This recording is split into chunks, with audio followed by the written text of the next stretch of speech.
دل نہ کسی کا کبھی دکھا.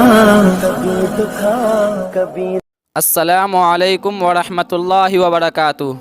میرے محترم بزرگوں، دوستوں اور بھائیوں، آج کی اس ویڈیو میں ہم آپ لوگوں کو بتانے جا رہے ہیں ایک نوجوان شخص کے بارے میں کہ ایک نوجوان تھا، بدکار تھا، گنہگار تھا، شرابی تھا. اتنا بڑا گنہگار تھا کہ وہ زندگی میں ایک بار بھی اپنے رب کریم کے سامنے سجدہ نہیں کیا تھا. بہت بڑا گنہگار تھا.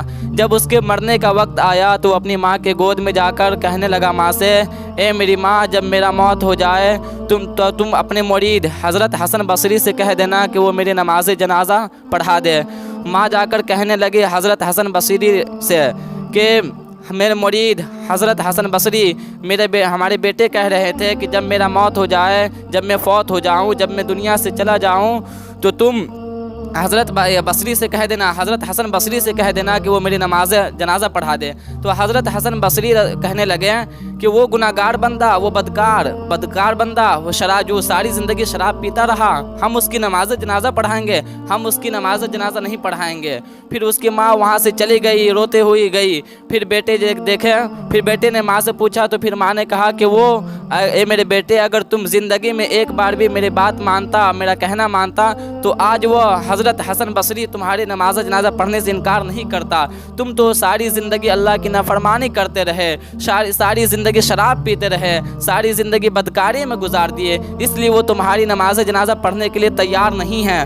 پھر وہ بیٹا خون کے آنسو رونے لگا اور کہنے لگا اے میری ماں، ذرا تم یہ بتاؤ. ماں نے کہا، پھر ماں سے بیٹا پوچھنے لگا اے میری ماں، میں تجھے ایک بات بتاؤں؟ ماں نے کہا بتاؤ تو صحیح. بیٹے نے کہا اے میری ماں، ہمارے گناہ زیادہ ہے یا اللہ کی رحمت زیادہ ہے؟ ماں خاموش ہو گئی. اور پھر بیٹا کہنے لگا اے میری ماں، اگر رب کریم اللہ رب العزت اگر تمہیں ایک لمحہ کی بھی مہلت دے دے اور یہ کہہ دے تمہیں کہ اے گناہگار کی ماں، اگر میں تمہیں ایک لمحہ کی بھی مہلت دے دوں، اگر تم چاہے تو اپنے بیٹے کو جہنم میں بھیج دو یا جنت میں اس کی تجھے مہلت دے دوں، تو پھر بھی تو تم اپنے بیٹے کو کہاں بھیجو گی؟ تو پھر بھی ماں کہنے لگی گناہگار کی ماں، میں تو تجھے فوراً ہی جنت کے دروازے کھول کر جنت میں بھیج دوں گی. تو پھر بیٹا کہنے لگا اپنی ماں سے کہ اے میری ماں، جب تم مجھ سے اتنا پیار کرتی ہے تو وہ 70 ماؤں سے زیادہ پیار کرنے والا کیا وہ مجھے جنت میں نہیں بھیج سکتا ہے؟ پھر وہ گناہگار گیا اللہ رب العزت کے سامنے سر جھکا کر گناہ کے توبہ کیا اپنے گناہوں کے.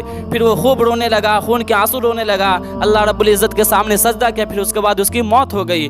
پھر اس کے بعد اس کی ماں رو رہی تھی، اکیلے رو رہی تھی، کوئی رونے کے لیے کوئی اس کا ساتھ میں نہیں تھی، وہ بیچاری اکیلے رو رہی تھی. پھر اتنے میں حضرت حسن بصری آئے اور پھر وہ دستک دی. تو پھر اس کی ماں گئی اور دروازہ کھولی تو دیکھے کہ یہ حضرت حسن بصری ہے. تو پھر اس کی ماں کہنے لگی کہ اے حضرت حسن بصری ہمارے مرید، تم تو ہمارے بیٹے کی نماز جنازہ پڑھانے سے انکار کیے تھے، لیکن آج تم پڑھانے کے لیے آ گئے. تو حضرت حسن بصری کہنے لگے کہ جب میں سو رہا تھا تو کسی کہنے والے نے کہا اے میاں، اے حضرت حسن بصری، تم سو رہے ہو، میرا یار، میرا دوست انتقال کر گیا ہے، میرا دوست مر گیا ہے، جا کر اس کی نماز جنازہ پڑھاؤ. تو وہ پھر آیا، اس کی نماز جنازہ پڑھائے. اس لیے میرے محترم بزرگوں، دوستو، ہم سے کتنا ہی گناہ کیوں نہ ہو جائے، ہم لوگ اللہ کے سامنے جا کر توبہ کر لے، اللہ کے سامنے جا کر گڑگڑا لے. وہ رب کریم معاف کرنے کے لیے تیار ہے. وہ 70 ماؤں سے زیادہ پیار کرنے والا ہے. جب کوئی بندہ اس کے پاس جاتا ہے اپنے گناہوں کے معاف کروانے کے لیے تو اللہ رب العزت ایسے بندے سے خوش ہوتے ہیں. اس لیے میرے محترم، ہم لوگوں سے جو بھی گناہ ہو گیا ہے ہم لوگ اللہ رب العزت سے معاف کروا لے، اپنے گناہوں کی توبہ کر لے، اللہ رب العزت معاف کر دیں گے. بہت غفور الرحیم ہے.